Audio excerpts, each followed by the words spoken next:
बोध बिंदु के सभी दर्शकों को हमारा नमस्कार। आज हम कुछ गीता प्रतिभागी, गीता छात्र यहाँ उपस्थित हुए हैं क्योंकि कल 8 मार्च को अंतर्राष्ट्रीय महिला दिवस था और उस पर हम कुछ चर्चा करना चाहते हैं। तो जैसा कि ये जो अंतर्राष्ट्रीय महिला दिवस है, इसकी शुरुआत ही हुई थी महिलाओं के विद्रोह से, क्योंकि महिलाओं के साथ असमानता की जा रही थी, चाहे वो उनके काम करने को लेकर के हो, उनके वोटिंग राइट्स को लेकर क्षेत्रों में हो, उनके साथ असमानता की जा रही थी, जिसकी वजह से वे सड़कों पर आ गई थी। जो विद्रोह था इतना ज़्यादा हो गया था और भारत की आज़ादी को भी आज इतने साल हो चुके हैं। तो भारत में महिलाओं की क्या स्थिति है, आज हम उस पर चर्चा करना चाहते हैं। तो और जो हमारा सोर्स होगा इस चर्चा का, वो होगा सरकारी डाटा और वैश्विक रिपोर्ट्स पर आधारित। तो जो पहला डाटा है वो है लिंगानुपात की त्रासदी। भारत में लिंगानुपात की त्रासदी 1947 से लेकर के आज तक जो पुरुषों की जनसंख्या है वो महिलाओं की जनसंख्या से हमेशा ज़्यादा रही है। 2023 तक भारत की कुल आबादी 143 करोड़ थी, जिसमें पुरुषों की संख्या 74 करोड़ और महिलाओं की जनसंख्या 69 करोड़ थी। ये जो डाटा है ये अपने आप में 4 से 5 करोड़ महिलाओं की अनुपस्थिति को दर्शाता है। लिंगानुपात का यह अंतर लगभग 4 से 5 करोड़ महिलाओं की अनुपस्थिति को दिखाता है, जो या तो जन्म लेने से पहले ही मार दी गई या समाज के किसी अन्य अत्याचार द्वारा शिकार हो गई। अगर 4 से 5 करोड़ महिलाओं का एक देश होता तो वो 200 देशों से भी बड़ा एक देश होता। अगर हमारे अगल बगल कोई एक महिला मर जाती है, उसका मर्डर हो जाता है या रेप हो जाता है, तो हम बवाल कर देते हैं, अरे ये तो 4 से 5 करोड़ महिलाएं थी, इनका क्या हुआ, इनके बारे में हम क्यों नहीं बात करते हैं? लेकिन हम इसकी बात नहीं करते हैं। आचार्य जी चिल्ला चिल्ला कर पूछते हैं कि ये 4 से 5 करोड़ महिलाएं कहाँ गई, इनकी बातें कौन करेगा?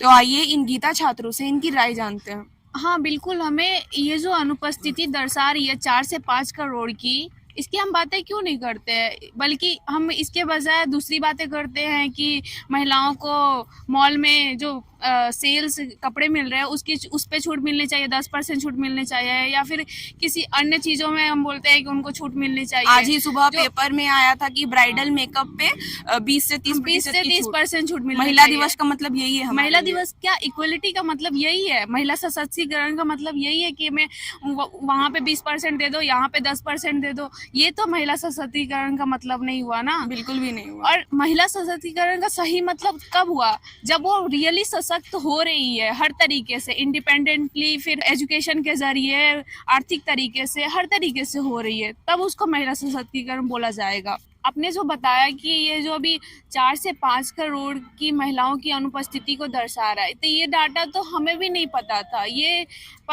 इस चीज़ की जानकारी मतलब बिल्कुल अभिज्ञ थे इस चीज़ से, और ये इसकी जानकारी भी पता चली आचार्य प्रसाद जी के द्वारा ही पता चली हमें। इतना बड़ा जेंडर गैप है हमारी सोसाइटी में, अभी भी इतने बड़े जेंडर गैप है। तो और लोगों को लगता है कि ये तो क्या हो गया, थोड़ा सा गैप है तो क्या हो गया, लोगों को इस चीज का फर्क ही नहीं पड़ता है, लोग तो इसको बहुत नॉर्मल। फर्क की बात भी नहीं है ना, बात है कि ये नॉर्मल नहीं है। नेचर में जो एक महिला जन्म लेती है, एक पुरुष जन्म लेता है, यानी जो प्रकृति है वो डिफरेंस नहीं करती है।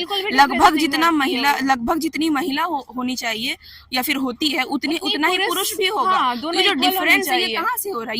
ये हम लोग के द्वारा हो रहा है, ये हम लोग के करने से हो रहा है। ये हम लोग जो महिलाओं को मार देते, जो फिटिसाइड्स करते हैं और जो उनके बाद उन पर जो अत्याचार करते हैं, उस वजह से ये डिफरेंस है। अभी भी बच्चे, लड़कियां मारी जा रही है, अभी भी गर्भपात हो रहा है, या फिर जन्म लेने के बाद। अभी भी गर्भपात हो रहा है। गर्भपात तो हो रहा है। तो ये चीजें तो हम लोग से बिल्कुल भी वो छुपाया जा रहा है, हम इस पर बात तरीके से किया जा रहा है, बोल सकते हैं।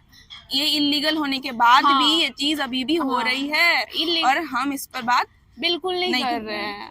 ये स्थिति ग्रामीण इलाकों में और भी ज्यादा है। ये हम लोग शहर में रहकर हम लोग अपनी स्थिति देख रहे हैं, बट आप किसी गांव में जाएंगे, ग्रामीण इलाके में जाएंगे, वहाँ की स्थिति और भी ज़्यादा दयनीय है, क्योंकि वहाँ की बच्चियाँ या फिर बच्ची होते हैं तो वो खुशी नहीं रहते, और कुछ दिन के बाद पता चलता है कुछ है ही नहीं उनके घर में। वो किस तरीके से बच्चियों को मार देते हैं, कोई जानकारी ही नहीं होती है, किसी को जानकारी नहीं होती है।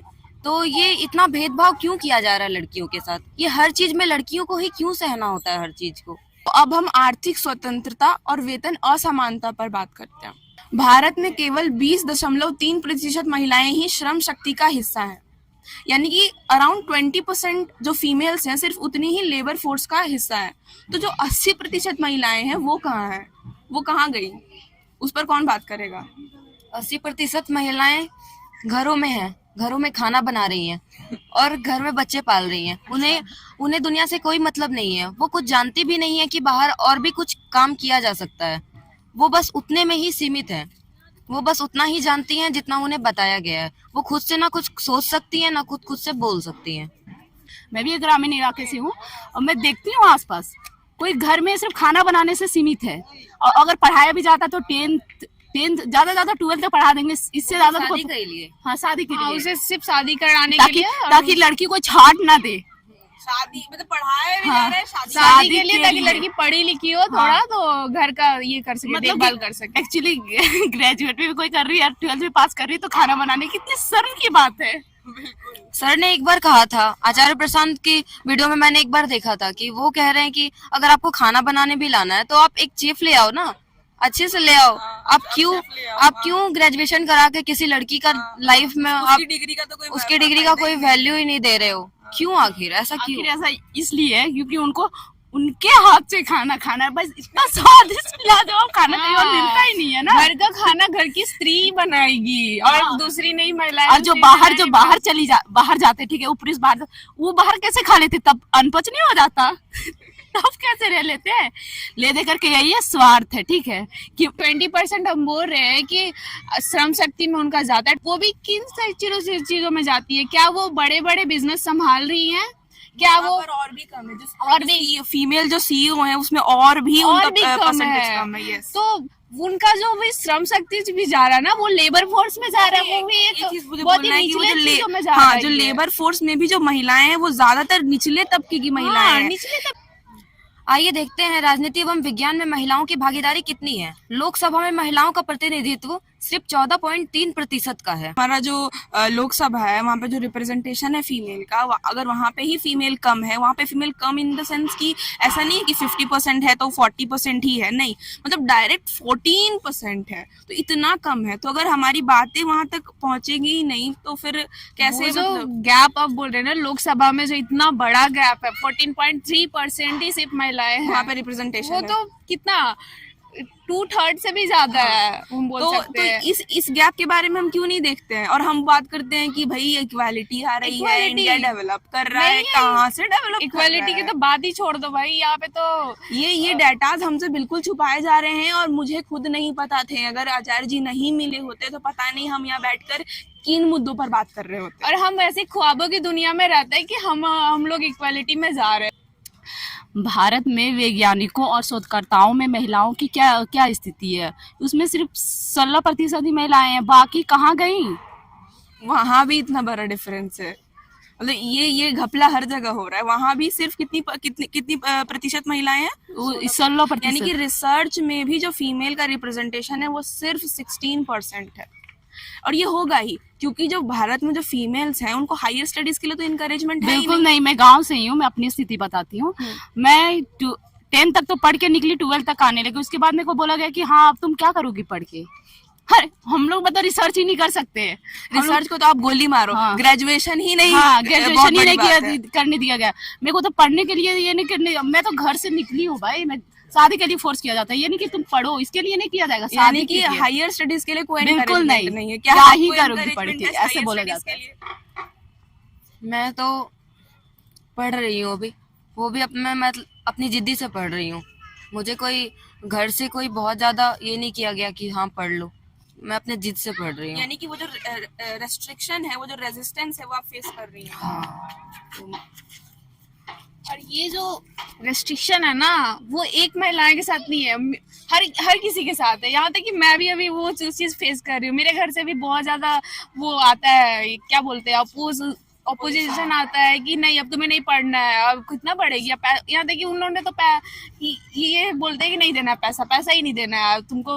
तो यानी कि अगर घर से ये रेजिस्टेंस है कि आगे पढ़ना ही नहीं है, तुम अपने पैसे खुद कमाओ, यानी कि ये चीज हम देख सकते हैं, हम चारों में ये कॉमन है। अभी कॉमन मुझे दिख गया कि घर से ग्रेजुएशन के बाद की पढ़ाई के लिए कोई एनकरेजमेंट कोई नहीं है।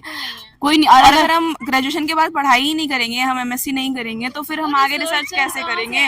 और फिर रिसर्च में फीमेल का जो रिप्रेजेंटेशन है वो तो गिरेगा ही, और वही गिर रहा है। और हम लेकिन हम इसकी बात करेंगे नहीं। जो अंतर्राष्ट्रीय महिला दिवस है, हम इस पर इसकी बातें तो करेंगे ही नहीं। और एक बात, अब आप रिसर्चर की बात कर रहे हैं, यहाँ लड़कियों को नॉर्मल तरीके से तो पढ़ाया नहीं जा रहा है। उसे जो बेसिक शिक्षा चाहिए वो नहीं मिलती है। कितना स्ट्रगल करना पड़ता है एजुकेशन तक, ग्रेजुएशन तक पहुंचने के लिए हमें कितना स्ट्रगल करना पड़ता है। तो हम लोग साइंटिस्ट बनने का या फिर कोई रिसर्चर बनने का, मैं अभी सोशियोलॉजी पढ़ रही हूँ, तो मैं सोच रही हूँ कि अपने सब्जेक्ट में आगे बढ़ूँ। वो कहाँ से बढ़ पाएंगे जब तक वो फैमिली से सपोर्ट रहेगा। हम ऐसा नहीं कि मैं खुद से नहीं करूँगी, बट वो तो लोग रेजिस्ट करते हैं। वो रेजिस्टेंस तो आएगा ही, लेकिन वो आगे आने करने में मेरे को बाधा तो बढ़ेगी ना वो। तो यहाँ पे बात ये है, तो फीमेल पार्टिसिपेशन ऑलरेडी कम है और कम हो जाएगी। जैसे ये बेसिक स्टडी की बात कर रही थी, मैं फिजिक्स ऑनर्स हूँ मेरा, और मेरे उसके बारे में मेरा बेसिक ही कंप्लीट नहीं है, क्योंकि पढ़ाया ही नहीं गया मुझे। ऐसा नहीं कि मेरे अंदर पोटेंशियल था, बट मेरे को वो दिया नहीं गया। यानी कि क्वालिटी एजुकेशन भी नहीं मिलता है। और इस पर मैं एक बहुत ही इंटरेस्टिंग बात ऐड करना चाहूंगी कि ग्रेजुएशन तक जो महिलाओं को पढ़ाया भी जाता है ना, उसके पीछे जो बहुत बड़ा रीजन होता है वो क्या होता है? शादी।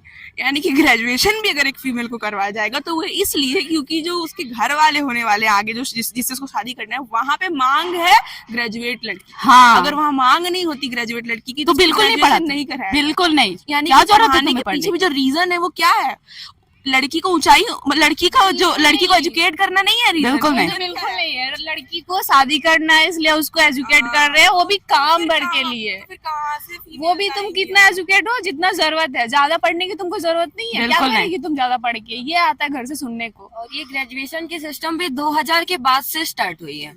उसके पहले नहीं थी। उसके पहले लोग 5 क्लास या 6 क्लास तक ही पढ़े। इतना भी पढ़ लेती थी तो बहुत था। मैं कहाँ जा रही तो हूँ? ये हम देख पा रहे हैं कि मतलब जो थोड़े से वेल टू डू फैमिली भी हैं, लाइक हम उतने मतलब गरीब फैमिली से नहीं आते जहाँ पे कि खाने की किल्लत हो, लेकिन यहाँ भी हमें जो है वो हायर स्टडीज के लिए इनकरेजमेंट नहीं है। तो फिर रिसर्च और साइंटिफिक फील्ड में तो फिर हम क्या ही रिप्रेजेंट करेंगे फीमेल्स को? तो ये